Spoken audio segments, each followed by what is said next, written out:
to hear more about the research that Sandy did on this campaign, and that's why she's here today. So, I would like you guys to take some notes from this because I think it's going to be really valuable to see risk communication research presented to you, right? Because what do you guys have to do week 9? A risk communication research presentation. Okay, so without further ado, Sandy. Well, you ladies did a great job on Chipotle. Really nice work. As Dr. Krafsky has pointed out, I only got my master's degree about a year ago.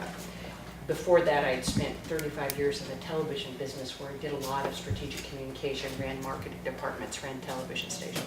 One of my favorite risk management story is while I was running a station in Phoenix, we got a call that one of our weekend news anchors had posed nude on our news desk, and it was in Playboy.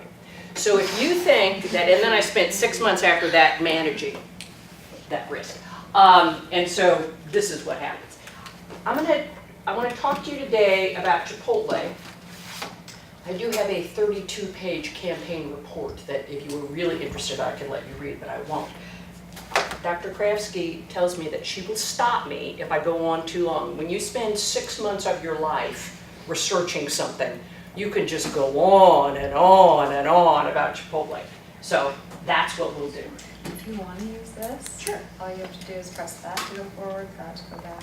It's pretty Okay. easy. We'll see if I can actually handle the remote. So,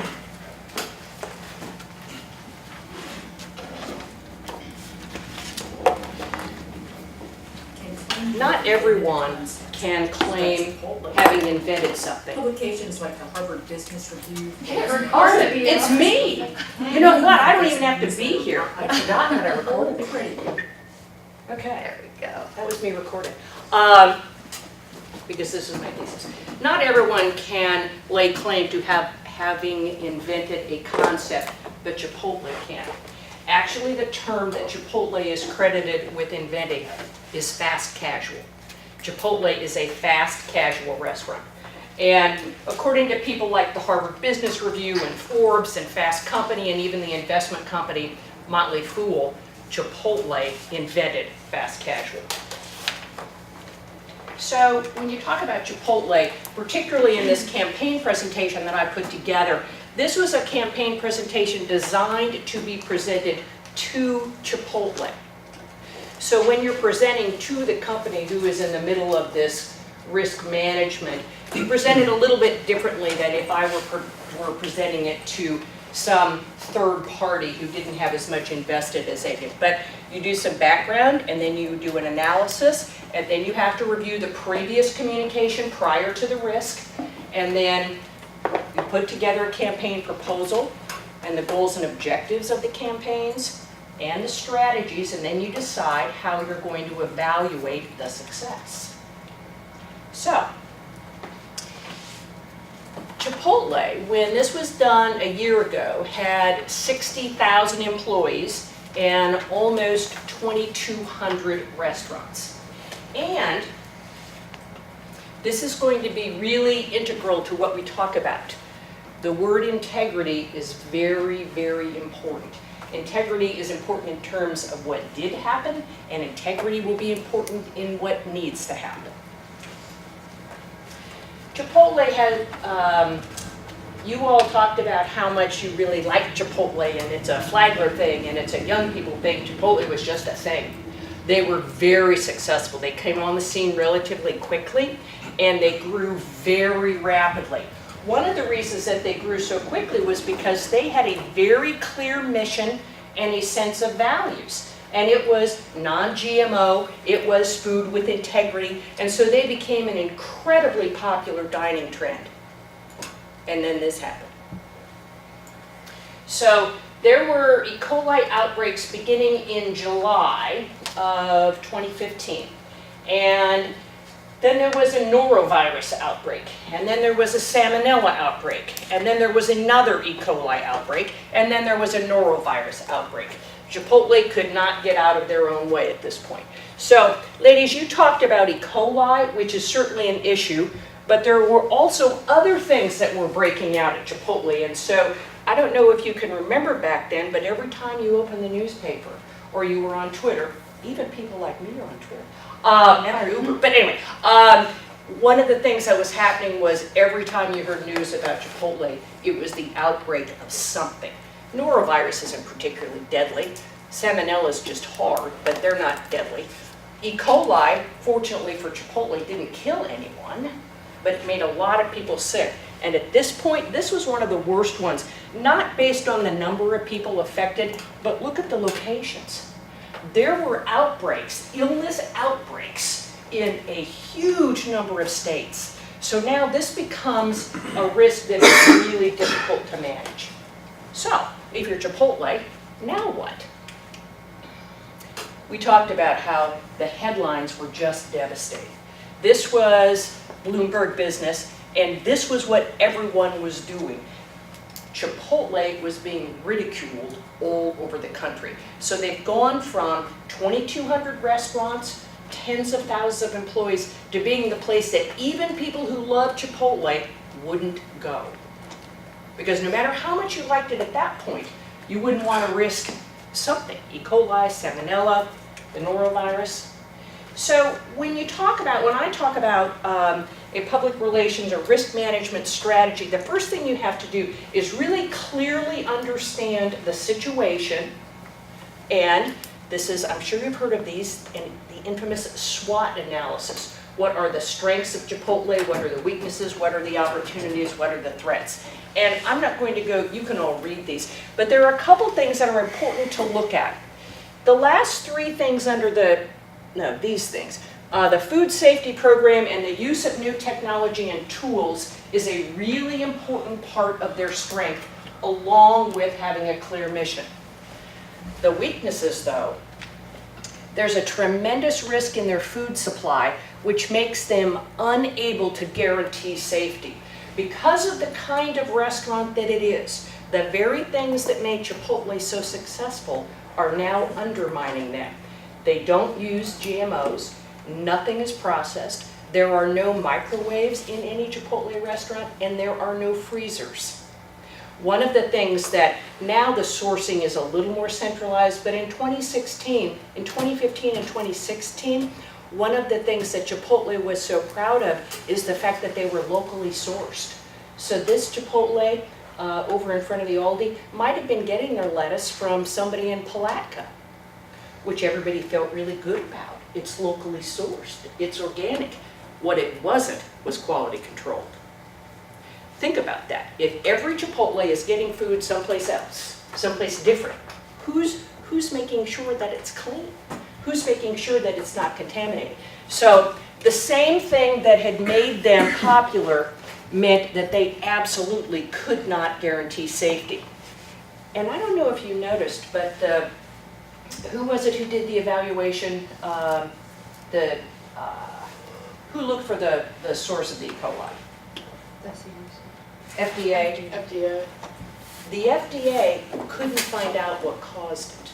Now here's why that's a weakness. If you can't figure out what caused it, you can't fix it. It could be anything. We don't know. Could be employees, could be the food supply, could be the restaurants, we don't know, so that's a weakness. However, then, and there were continuing threats because they were not the only fast casual at that point. But social media, in terms of risk, is very difficult to control. I mean, look at the magazine cover that we saw. And social media is actually uncontrollable, as you know. People are posting, people are talking about being sick, and Chipotle was not in the game at all. So that's hard, and their brand is now in real trouble. Because your brand is integrity, but that's just about the last thing that's happening. But so, is all lost for Chipotle? No, not at all. Chipotle is still a hot trend in dining, so they have a lot of industry strength. They are fully committed to safety. They really are. They're fully committed to safety. They have a lot of money, because remember how many restaurants they are? They have a lot of money, and they have a large social media fan base. At this point, so this was a year and a half ago. Let me check really quickly. At that point, Chipotle had over 3 million followers on Facebook alone, and just under 1 million followers on Twitter. So this is a very large base of people that if you can figure out social media and you can make it a positive for your brand, you've got a large built-in audience. So that's why that's one of the bigger opportunities. And if done right, the fact that your brand is integrity can be very positive. At that point, they'd done a little advertising, and it was under this "As Real as It Gets" banner, which was a creative concept. There were comedians talking in front of huge burritos. And the campaign actually won awards. Unfortunately, it was not effective at all. It did not get people to go back into Chipotle. It was interesting and funny, and people talked about it, but it didn't get anybody back into the store. Okay, so that means that's not successful. And then they did a lot of buy one, get ones. Do you remember that? They're still doing a little bit of that. Now what this does is it gets people into the store, so it's effective, but you can't sustain it. No business will be profitable going forward if you're giving away as much as you're selling. So that was ineffective because it was not sustainable, and it also didn't get a lot of new people into Chipotle. That was just trying to win back the people who had already been there. So we talk about these things that we know intuitively to be true. We remember what happened. But there are actually places, note to self when you're doing research, there are actually places like the brand index that measure brand strength. And so here was Chipotle before the outbreaks of E. coli, salmonella, and the norovirus. And then this was Chipotle. You never want to see this. It's important, though, that you do enough research to really know clearly where your brand stands, because anecdotal information is not going to be valid in terms of deciding where you really are and deciding what you really need to do. So there are places that study brand strength, and this was one of them. So when we put together a campaign, we need the people at Chipotle to really be honest with themselves about where they are. You know the stock price is falling, you know that revenue is way off, but probably hardest of all, this is what people think of you. Your brand is, I used to teach a lot of brand management, your brand is not what you say you are. Your brand is what people think you are. And at that point, the Chipotle brand was obviously in the tank. So now what? Now what are we going to do?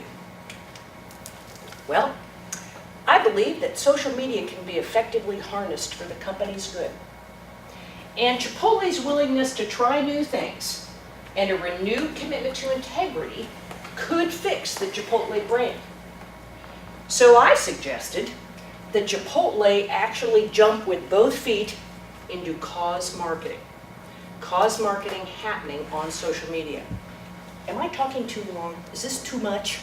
No. All right. This is And please feel like you perfect. can ask questions. Once I start, I just go. And I'm used to teaching public speaking where either you're talking or I'm talking, but there's no in between. So, the campaign proposal,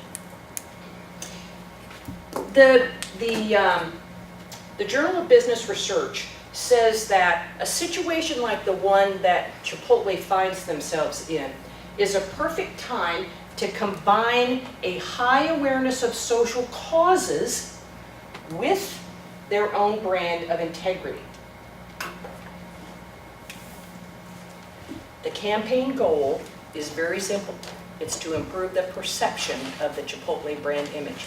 It's not about selling burritos. It's not about getting the stock price up.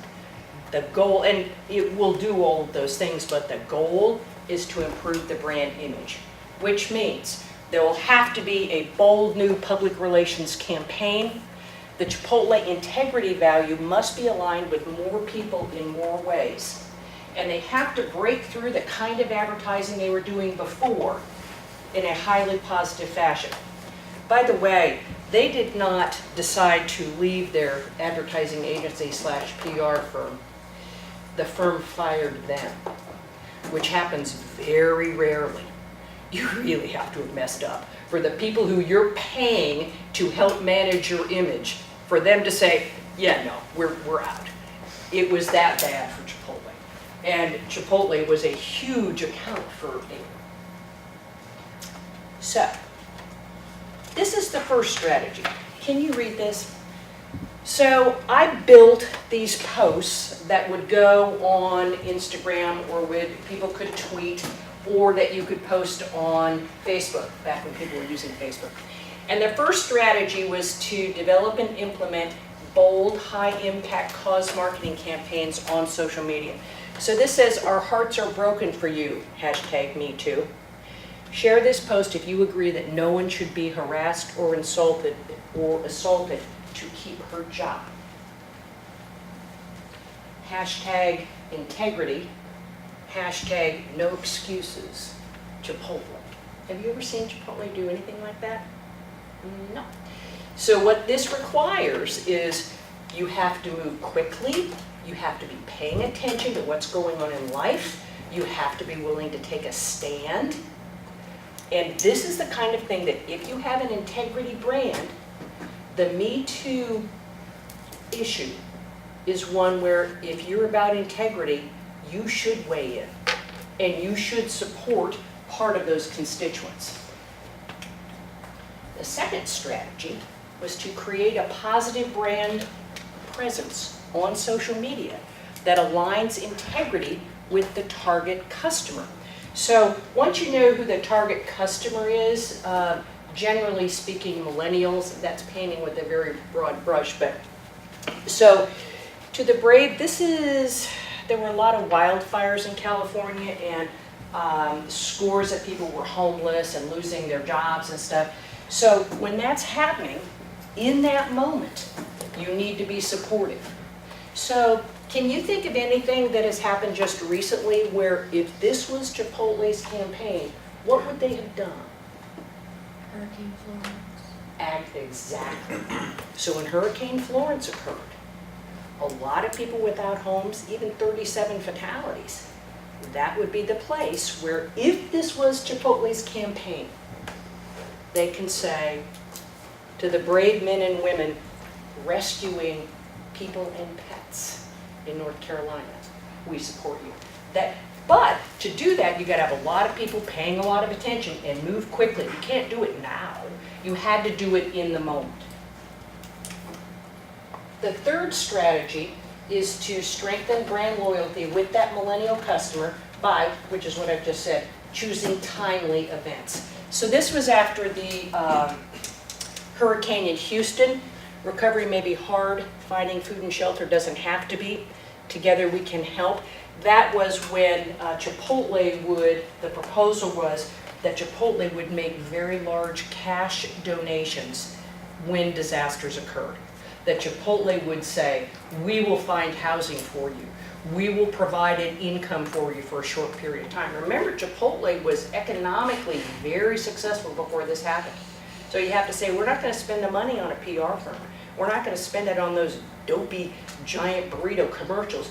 We're going to put our money, pardon the pun, where our mouth is. And we're actually going to help people when these kinds of things happen. And the fourth strategy is to grow brand interaction on selected social media that will drive social awareness and support. So Dreamers and DACA was not a crisis, but it was certainly an issue in Gehring County. And this is that kind of bold approach that I was talking about before. Think about Chipotle. Think about what kind of food Chipotle is. Think about where the Dreamers are from, right? Do you see the linkage here? Chipotle has to say, we stand with Dreamers. None of these, when you look at it now, you look at all these after the fact and you think, well, yeah, sure. This was pretty bold at the time and unlike anything Chipotle was doing.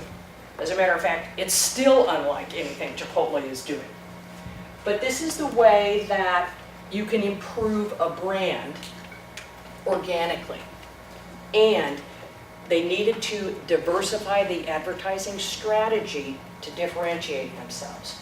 They needed to get out of the TV business. They needed to, they can support it with that, but they were doing a lot of YouTube Kids things. All that's fine, but it wasn't helping. So one of the things you do in PR is after you've done some things, if your brand hasn't improved, the measurement of your brand hasn't improved, you have to say to yourself, well, I really like that, and we tried really hard, and we spent a lot of money, but it's not working. So I think honesty is key in any company like that. I will tell you quickly who the audiences were. Audience number one. So as a part of developing this sort of strategy, you have to identify the audiences. Audience number one were their current millennial customers, people between the ages of 23, 20% of the US population. And millennials, because I did a fair amount of research, millennials believe that brands should do more good. Millennials believe that brands should take a stand. Millennials believe that a brand should be involved. So there is a lot of way to access this kind of stuff. And most importantly, millennials say, and you know this, think about your own buying habits and the buying habits of your friends. We will buy things that benefit the things we support. We will actually go there. Those are the stores we'll go to. Those are the restaurants we'll go to. That's pretty powerful. And it wasn't anything that Chipotle was doing at all. Audience number two, so the first portion were people who go to Chipotle now and it's not going. The second audience was people who like brands who are involved. So people who aspire to involvement and support and positively and have strong feelings about things going on. The third audience is employees. And so first of all, these employees are the ones where people are getting sick. These employees are the ones where they're being ridiculed, people are avoiding them in droves. Part of what will happen is, so let's say you're in the Chipotle here. Last year, you would have mounted some very quick hurricane relief. And you would have had the people who work there talking about, for every burrito you buy, this store will make a donation to, pick whatever it is. But you need the people who work in the stores to know that and feel it and believe it for this to be legitimate. And cause marketing actually attracts employees. People want to work in places that have strong cause marketing campaigns. And this is the last one. You talked about Chipotle stock, and it has continued to decline and is nowhere, it's a shadow of its former self. People on Wall Street hate that. People on Wall Street have lost millions and millions of dollars. And as a matter of fact, after this, they forced the president to step aside. Because all of the things we've talked about here, he didn't do any of those things. He didn't change anything. So one of your constituents is your investors. Because when you do these things and the publicity is positive, you can increase sales and improve profitability and expand Chipotle's corporate values. And none of those campaigns that I propose to you will really flounder if there's another outbreak. You just go on and you go bigger the next time. Now, you need to fix that. To me, it goes without saying, people need to stop getting sick in your restaurants. And if that means maybe you shouldn't be so organic, maybe you shouldn't do local sourcing, well, that's not what this is. This was not designed to help the business. This was designed to help the brand. But there is an assumption that those things will occur. You can't have people getting sick with E. coli all the time and think that you're going to survive. So, how are we going to evaluate that? Other than, yeah, we think this is working pretty well. The goal is to return the brand buzz score up to here. That's the goal, and that's how we will measure it. Yes? Something I find interesting about all the research that we saw is that all of the brand image PR stuff that I looked at, the only thing that it talked about measuring was their actual bottom line. Only money, not even like the PR articles. All it talked about was, are they back up with their bottom line, which yes, they're still making money, but not in the stock market that way. It didn't talk at all about like their actual brand image. And that's the result of what you do, that's not the goal. Right. The goal has got to be to improve the brand, because in our world, the brand is where all that starts. If you don't have a good brand, well, you can do buy one, get one, and you can get people in, but that's not sustainable, and it doesn't positively impact the brand. As a matter of fact, it probably cheapens it. They're so desperate, they're giving food away. But yes, it's about brand measurement. But that's why it's kind of important to find something like this, particularly in big national brands. They do measure how they're doing. And you need to know where it's been really good, and then you need to know where it's been really bad. And so your goal is to get back to at least here, at least 0. Because you can't be that negative. So, in this room of Chipotle people who I'm sitting with, bunch of knuckleheads, what are you thinking? The company has had a long history of integrity. They really have. They were very well intentioned. Food with integrity was an admirable, groundbreaking invention, which is why they're credited with inventing fast casual. It was a very bold strategy. They need to be that bold again. And they need to move that powerful approach to social media. Because instead of being lambasted by Twitter, I ate at Chipotle and I couldn't leave my house for 3 days. Instead of that, they can harness it and get out in front of it. Effective cause marketing is, well, I'm going to say it's the only thing, but that's because I came up with that. It's one of the things that could effectively improve the Chipotle brand. And that, ladies and gentlemen, represents 6 months of my life. Ask me anything about Chipotle. Do you have any questions? I really do like talking. Yes. So do you personally think we should eat Chipotle? Or should we stay away? Chipotle. All I can tell you is what I do. I don't. But part of it is because of the way that they're designed. And Dr. Krebsky's husband and I were just talking about this the other day. The thing that makes them potentially healthy also carries with it quite a bit of risk. And you were talking about the problems with lettuce. I don't know if you remember, but a couple of years ago, Taco Bell had this same problem. And it's because of unwashed lettuce and people who, you hire people and they make about minimum wage, and they're probably not as concerned about food safety as you and I would be. So now you've got people who may just have the flu or a cold, handling raw lettuce that then's going to be put under the food. So, but my issue with Chipotle is, and I stopped when this all started. I stopped eating at Chipotle, and we love Chipotle, but I don't eat there anymore. But my bigger issue with them from a risk management standpoint is they continue to let this happen. There's no brand strength. You know, there's nothing that they're doing that is big and bold. I did read this morning that their new CEO is launching a different kind of advertising. Thank heavens. Maybe it's about time, right? And again, I can't think of any other people who've been fired by their ad agency. So, and part of what that reflects is that Chipotle was unwilling to actually deal with what was going on. More questions?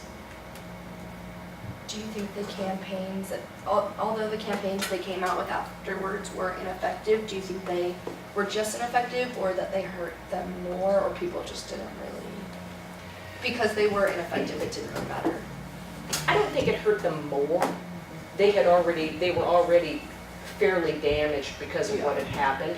It just kept them from improving. Because we saw a couple about like them giving away food and how that was just like buy one get one free, like how that big of a miss that was, and how people were just like, we don't want your food, like no one wants your food, we're not going to eat it. Well, from a bottom line should say on that, from a bottom line standpoint, if you're only measuring sales Right. and revenue, that will create a quick hit. You will get, if you make things cheap enough, someone will always buy it. But that's the non-sustainable. That doesn't mean they're going to keep coming back, and even if they did, you can't keep giving that much food away.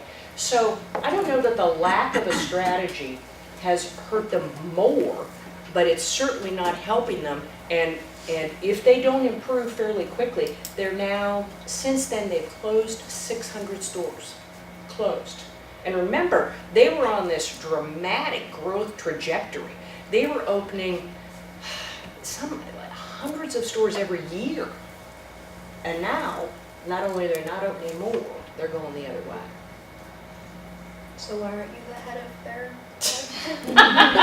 Because I'm here. I did this for a long time, and I would rather do this than I want to do that. Yes. I don't really remember when it happened. Did all of their stores ever shut down? They shut down for one day. Okay. And, certainly one day would be enough to solve all those problems. And when you close like that, it's really, from a PR standpoint, it's more symbolic than anything else.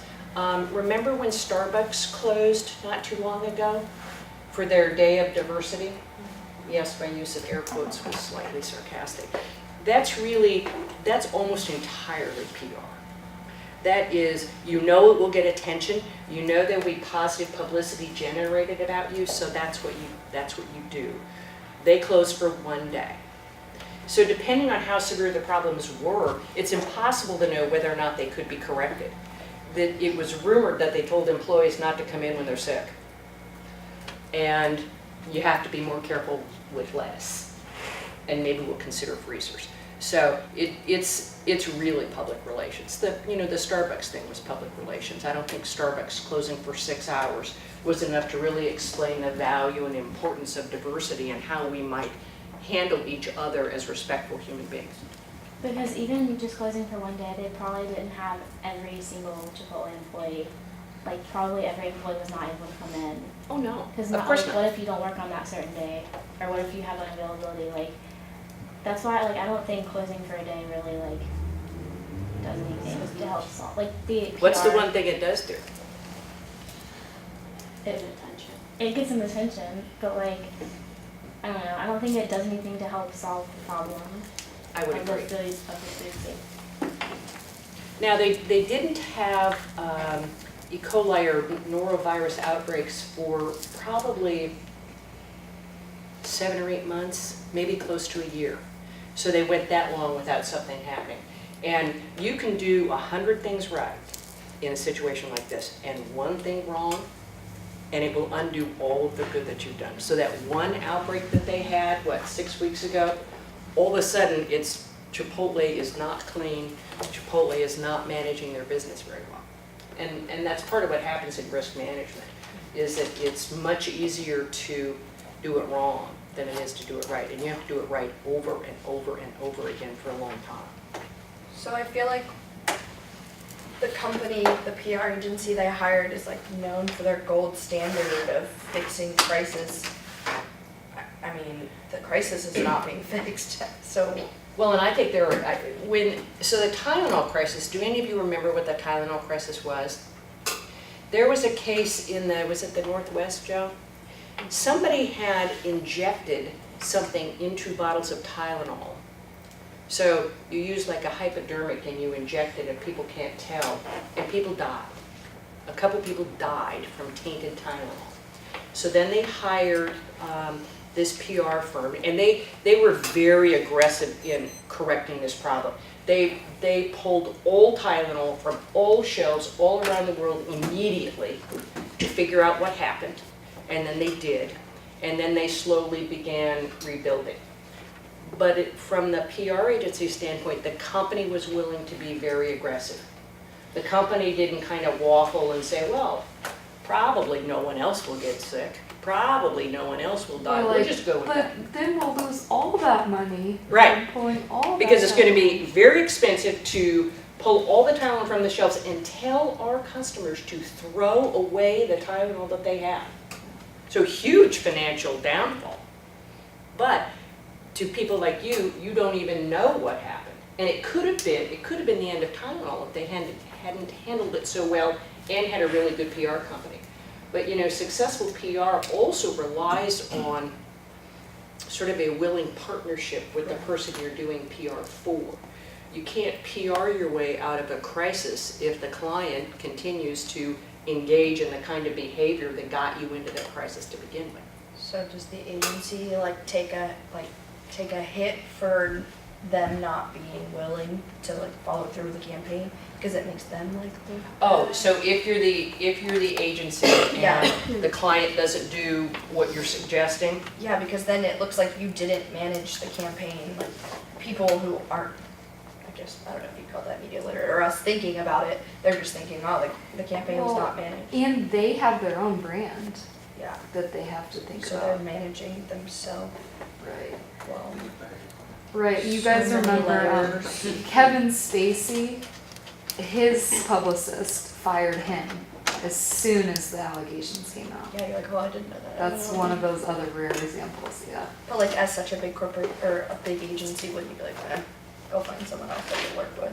Or no, it's just the bottom line. They're just thinking about their reputation's already managed, so they're like, well, the money, I guess. Like what? well, I mean, Dr. Krebsky's right, they have their own brand. Yeah. And you're not gonna go indefinitely aligning yourselves with someone who's not successful, but more importantly, you really want, so you come up with a campaign, whatever it is, and you feel really strongly about it. You've spent months and hundreds of thousands of dollars finding a solution. It's almost painful when the client won't go anywhere close to that plan. Oh my God, you're killing me. Yeah. And then they're mad at you because, Right. and so that would be to what you guys were suggesting, that's where you might agree on a joint basis to part ways. Because we can't get you where you need to go because of your approach. And you can't get us where we need to go because we don't like what you're saying. Any other questions? Where do you guys want to eat after this? Thank you for having me. I would talk about Chipotle all